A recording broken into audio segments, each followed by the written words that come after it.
Sun Tzu 500 anos antes de Cristo. Sobre a avaliação. Sun Tzu disse: a guerra é de vital importância para o Estado, Gel. Domínio da vida ou da morte, é o caminho para a sobrevivência ou a perda do império, é preciso manejá-la bem. Não refletir seriamente sobre tudo o que lhe concerne é dar prova de lastimável indiferença no que diz respeito à conservação ou à perda do que nos é mais querido. Isso não deve ocorrer entre nós. Há que valorá-la em termos de 5 fatores fundamentais e fazer comparações entre as diversas condições dos contendores com vistas a determinar o resultado da guerra. O primeiro desses fatores é a doutrina, o segundo, o tempo, o terceiro, o terreno, o quarto, o mando e o quinto, a disciplina.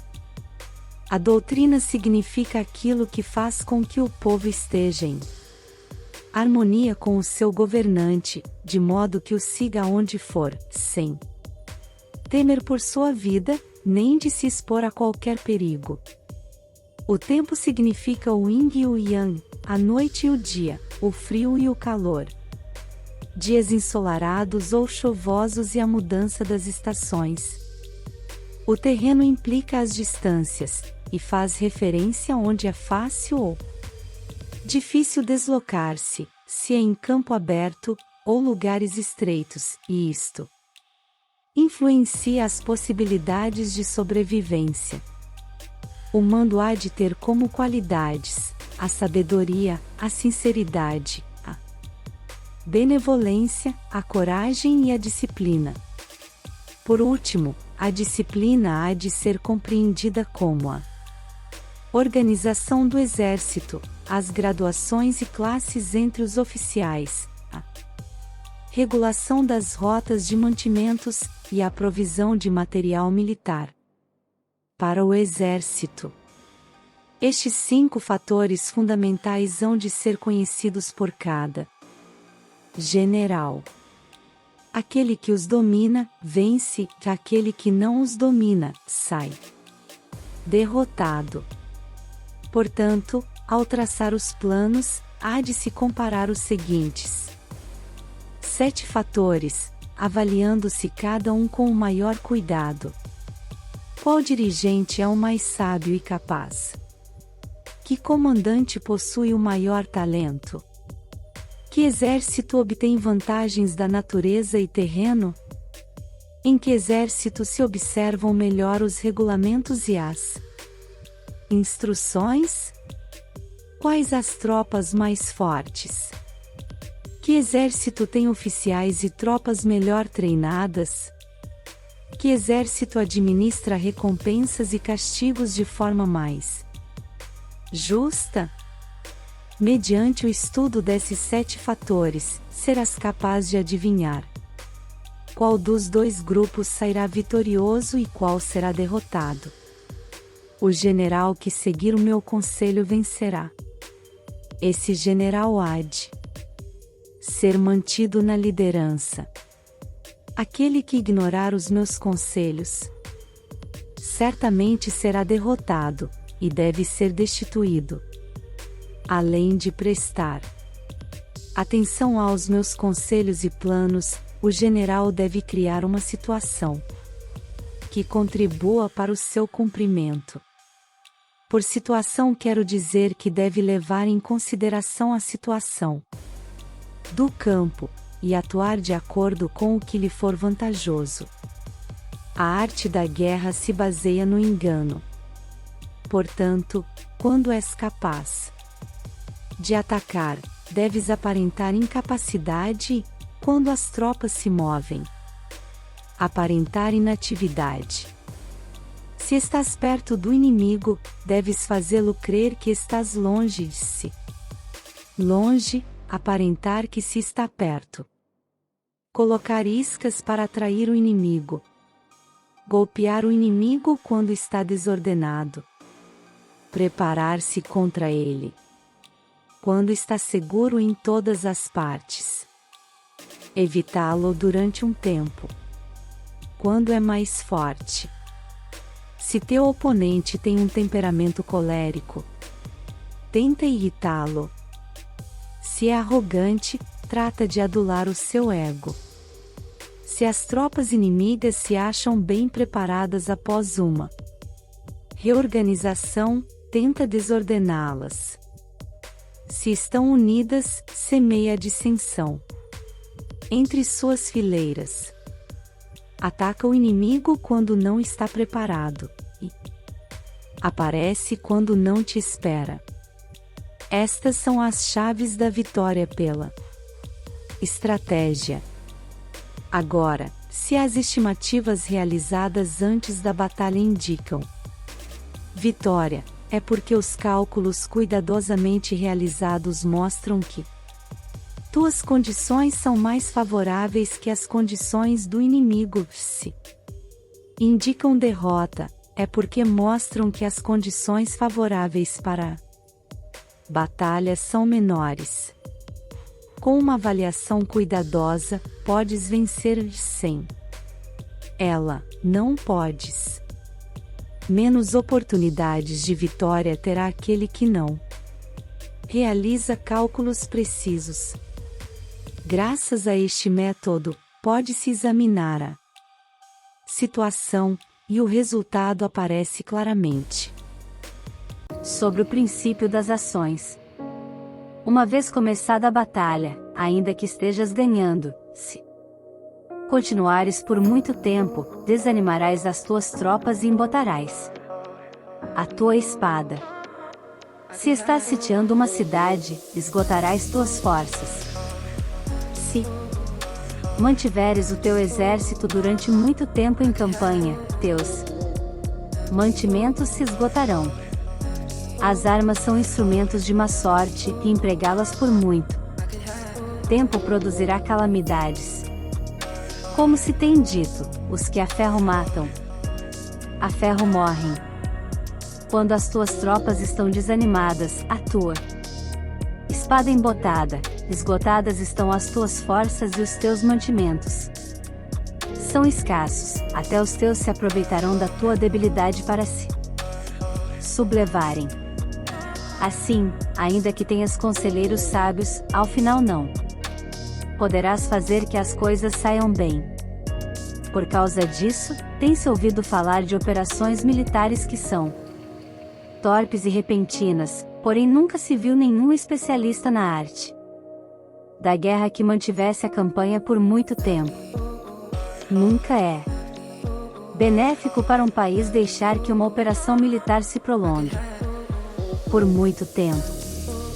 Como se diz comumente, ser rápido como o trovão que retumba antes de que tenhas podido tapar os ouvidos, veloz como o relâmpago que brilha antes de haveres podido piscar.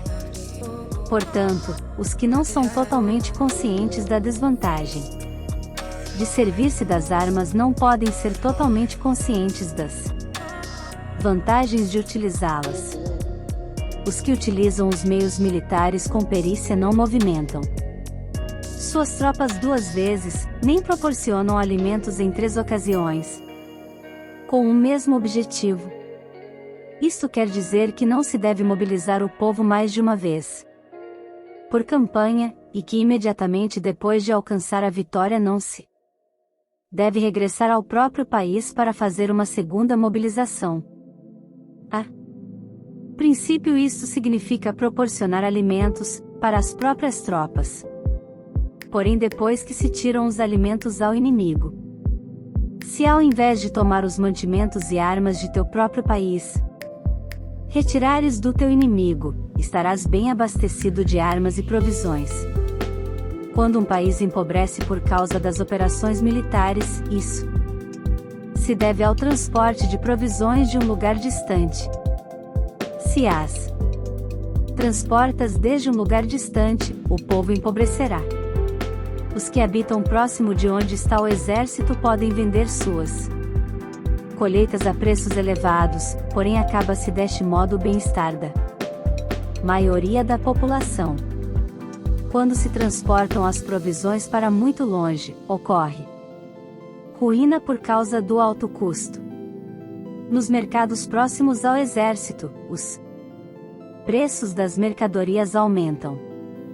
Portanto, as longas campanhas militares constituem uma ferida para o país. Quando se esgotam os recursos, os impostos se arrecadam sob pressão. Quando o poder e os recursos se tenham esgotado, arruína-se o próprio país.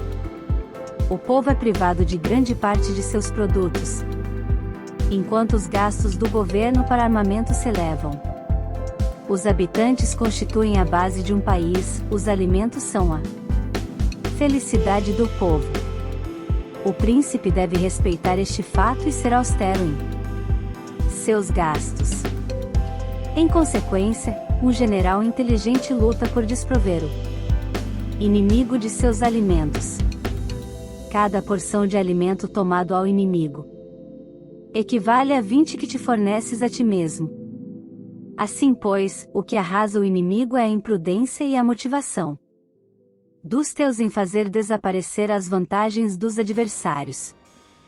Quando recompensas teus homens com os benefícios que ostentavam os adversários, eles lutarão com iniciativa própria, e assim poderás tomar o poder e a influência que antes tinha o inimigo. É por isso que se diz que onde há grandes recompensas, há homens valentes. Por conseguinte, em batalha de carros, recompensa primeiro o que tomar ao menos 10 carros. Se recompensas a todo mundo, não haverá suficiente para todos. Assim, pois, oferece uma recompensa a um soldado para animar a todos os demais. Troca suas cores, dos soldados inimigos feitos prisioneiros. Utiliza-os misturados aos teus. Trata bem os soldados e presta-lhes atenção. Os soldados prisioneiros devem ser bem tratados, para conseguir que no futuro lutem para ti. A isto se chama vencer o adversário e incrementar por acréscimo as tuas próprias forças. Se utilizas o inimigo para derrotar o inimigo, serás poderoso em qualquer lugar aonde fores. Assim, pois, o mais importante em uma operação militar é a vitória, e não a persistência. Esta última não é benéfica. Um exército é como o fogo, se não o apagas, se consumirá por si mesmo. Portanto, sabemos que o que está à cabeça do exército está a cargo das vidas dos habitantes e da segurança da nação. Sobre as proposições da vitória e a derrota. Como regra geral, é melhor conservar um inimigo intacto do que o destruir. Captura seus soldados para conquistá-los, e domina seus chefes. Um general dizia: pratica as artes marciais, calcula a força de teus adversários, faz com que percam o ânimo e a orientação, de maneira que, ainda estando intacto, o exército inimigo fique imprestável. Isto é ganhar sem violência.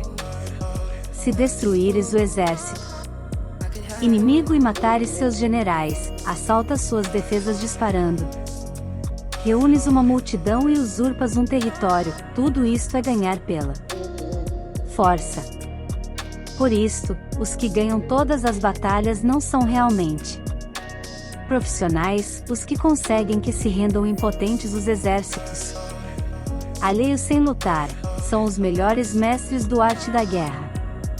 Os guerreiros superiores atacam enquanto os inimigos estão projetando seus planos.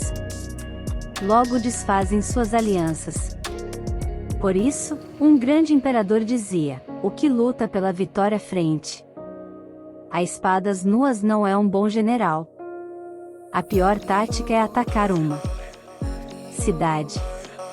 Assediar, encurralar uma cidade só se leva a cabo como último recurso. Emprega não menos de 3 meses em preparar teus artefatos e outros 3 para coordenar os recursos para teu assédio. Nunca se deve atacar por cólera e com pressa. É aconselhável tomar-se tempo na organização e coordenação do plano. Portanto, um verdadeiro mestre das artes marciais vence outras forças inimigas sem batalha, conquista outras cidades sem assediá-las e destrói outros exércitos sem empregar muito tempo. Um mestre experiente nas artes marciais desfaz os planos dos inimigos, estropia suas relações e alianças, corta os mantimentos ou bloqueia seu caminho, vencendo mediante estas táticas sem necessidade de lutar. É imprescindível lutar contra todas as facções inimigas para obter uma vitória completa, de maneira que seu exército não fique aquartelado e o benefício seja total. Esta é a lei do assédio estratégico. A vitória completa se produz quando o exército não luta, a cidade não é assediada, a destruição não se prolonga durante muito tempo, e, em cada caso, o inimigo é vencido pelo emprego da estratégia. Assim, pois, a regra da utilização da força é a seguinte: se as tuas forças são 10 vezes superiores às do adversário, cerca-o, se são 5 vezes superiores, ataca-o, se são 2 vezes superiores, divide-o. Se tuas forças são iguais em número, luta se te é possível. Se tuas forças são inferiores, mantém-te continuamente em guarda, pois a menor falha te acarretaria as piores consequências.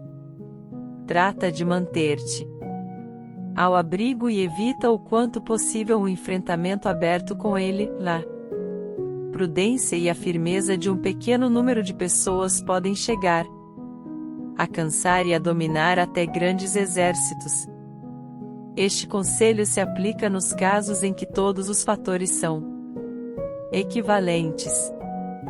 Se tuas forças estão em ordem enquanto que as do inimigo estão imersas no caos, se tu e as tuas forças estão com ânimo e eles desmoralizados, então, mesmo que sejam mais numerosos, podes entrar em batalha.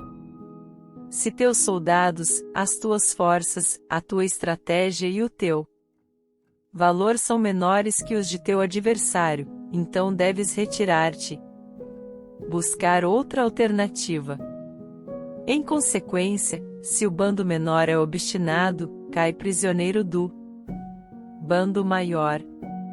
Isto quer dizer que se um pequeno exército não faz uma avaliação adequada de seu poder e se atreve a enfrentar uma grande potência, por mais que a sua defesa seja firme, inevitavelmente se converterá em conquistado. Se não pode ser forte, porém tampouco sabe ser débil, serás derrotado. Os generais são servidores do povo. Quando seu serviço é completo, o povo é forte. Quando seu serviço é defeituoso, o povo é débil. Assim, pois, existem 3 maneiras pelas quais um príncipe leva o exército ao desastre. Quando um príncipe, ignorando as ações, ordena avançar a seus exércitos ou retirar-se quando não devem fazê-lo, a isto se chama imobilizar o exército. Quando um príncipe ignora os assuntos militares, porém compartilha em pé de igualdade o mando do exército, os soldados acabam confusos. Quando o príncipe ignora como levar a cabo as manobras militares, porém compartilha por igual sua direção, os soldados estão vacilantes. Uma vez que os exércitos estão confusos e vacilantes, iniciam os problemas procedentes dos adversários. A isto se chama perder a vitória por transtornar o aspecto militar. Se tentas utilizar os métodos de um governo civil para dirigir uma operação militar, a operação será confusa. Triunfam aqueles que sabem quando lutar e quando esperar. Sabem discernir quando utilizar muitas ou poucas tropas. Possuem tropas cujas categorias têm o mesmo objetivo.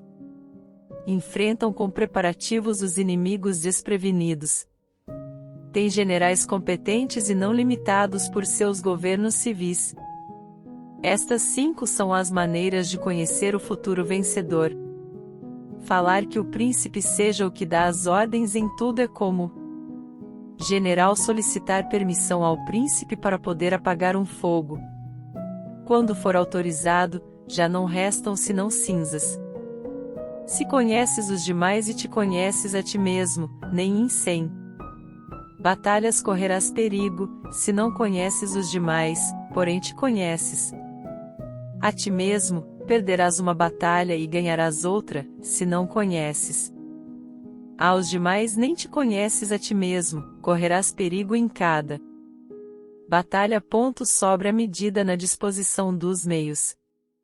Antigamente, os guerreiros especialistas se faziam a si mesmos invencíveis em primeiro lugar, e depois aguardavam para descobrir a vulnerabilidade de seus adversários. Fazer-te invencível significa conhecer-te a ti mesmo, aguardar para descobrir a vulnerabilidade do adversário significa conhecer o outro.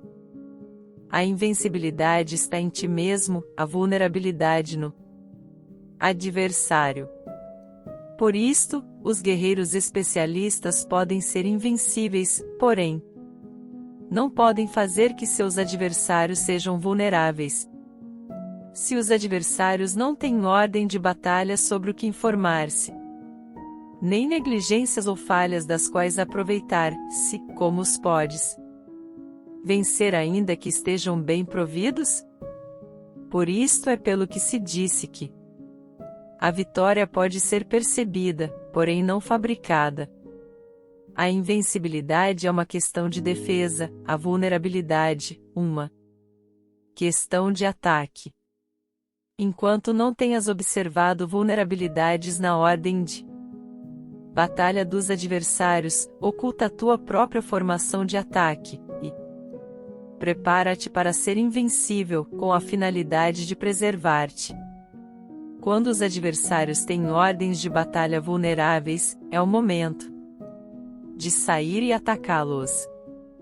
A defesa é para tempos de escassez, o ataque para tempos de abundância. Os especialistas em defesa se escondem nas profundezas da terra. Os especialistas em manobras de ataque se escondem nas mais elevadas alturas do céu. Desta maneira podem proteger-se e lograr a vitória total. Em situações de defesa, cala as vozes e elimina os cheiros. Escondidos como fantasmas e espíritos sob terra, invisíveis para todo mundo. Em situações de ataque, o teu movimento é rápido e o teu grito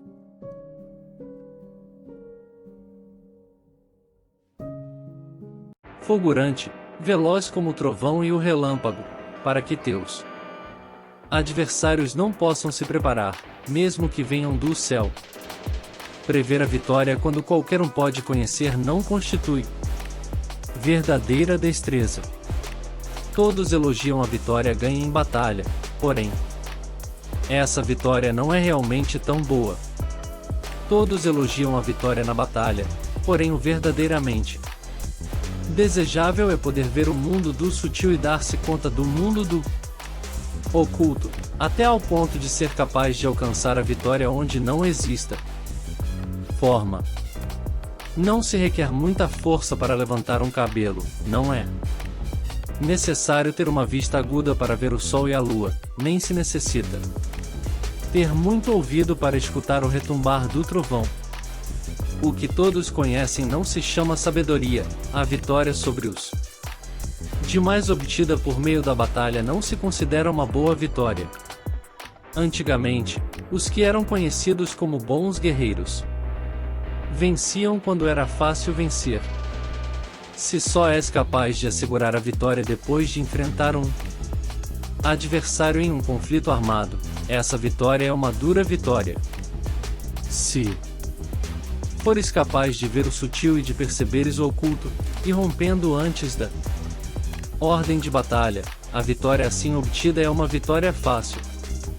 Em consequência, as vitórias dos bons guerreiros se destacam por sua inteligência ou sua bravura.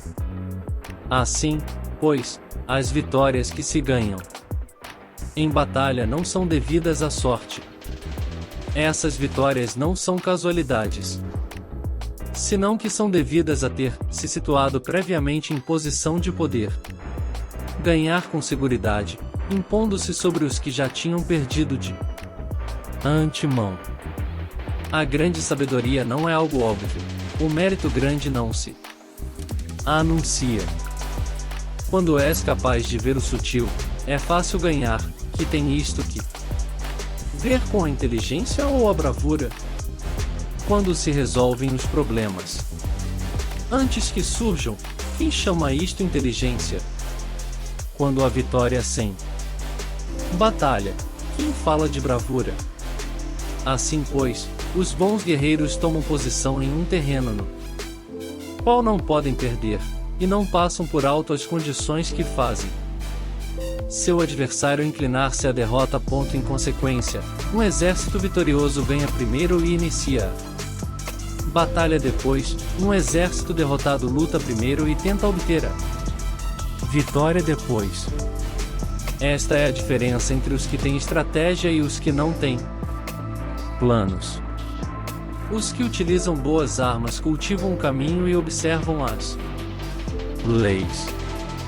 Assim podem governar prevalecendo sobre os corruptos. Servir-se da harmonia para desvanecer a oposição, não atacar um exército inocente, não fazer prisioneiros ou tomar saques por onde passa o exército, não cortar as árvores nem contaminar os poços, limpar e purificar os templos das cidades e montanhas do caminho que atravessas, não repetir os erros de uma civilização decadente, a tudo isto se chama o caminho e suas leis. Quando o exército está estritamente disciplinado, até ao ponto em que os soldados morreriam antes que desobedecer às ordens, e as recompensas e os castigos merecem confiança e estão bem estabelecidos. Quando os chefes e oficiais são capazes de atuar desta forma, podem vencer a um príncipe inimigo corrupto. As regras militares são 5, em medição, avaliação, cálculo, comparação e vitória. O terreno dá lugar às medições, estas dão lugar às avaliações aos cálculos, estes às comparações, e as comparações dão lugar às vitórias. Mediante comparações das dimensões podes conhecer onde há vitória ou derrota. Em consequência, um exército vitorioso é como 1 quilo. Comparado a 1 grama, um exército derrotado é como 1 grama. Comparado a 1 quilo. Quando o que ganha consegue que seu povo vá à batalha como se estivesse dirigindo uma grande corrente de água ao longo de um vale profundo, isto é uma questão de ordem de batalha. Quando a água se acumula em um vale profundo, ninguém pode medir a sua quantidade. O mesmo acontece quando a nossa defesa não mostra a sua forma. Quando se solta a água, ela se precipita para baixo como uma torrente, de maneira tão irresistível como nosso próprio ataque. Sobre a firmeza. A força é a energia acumulada ou a que se percebe. Isto é muito mutável. Os especialistas são capazes de vencer o inimigo criando uma percepção favorável neles, e assim obter a vitória sem necessidade de exercer sua força. Governar sobre muitas pessoas como se fossem poucas é uma questão de dividi-las em grupos ou setores, é a organização. Batalhar contra um grande número de tropas como se fossem poucas é uma questão de demonstrar força, símbolos e sinais. Refere-se a conseguir uma percepção de força e poder na oposição. No campo de batalha se refere às formações e bandeiras utilizadas para organizar as tropas e coordenar seus movimentos. Conseguir que o exército seja capaz de combater contra o adversário sem ser derrotado é uma questão de empregar métodos ortodoxos ou heterodoxos. A ortodoxia e a heterodoxia não são elementos fixos, senão que se utilizam como um ciclo. Um imperador que foi um famoso guerreiro e administrador, falava de manipular as percepções dos adversários sobre o que é ortodoxo e heterodoxo, e depois atacar inesperadamente, combinando ambos métodos até convertê-lo em um, tornando-se quase assim indefinível para o inimigo. Que o efeito das forças seja como de pedras arrojadas sobre ovos. É uma questão de cheio e vazio. Quando induzes os adversários a atacar-te em teu território, sua força sempre está vazia, em desvantagem, enquanto que não competes no que são melhores, tua força sempre estará cheias.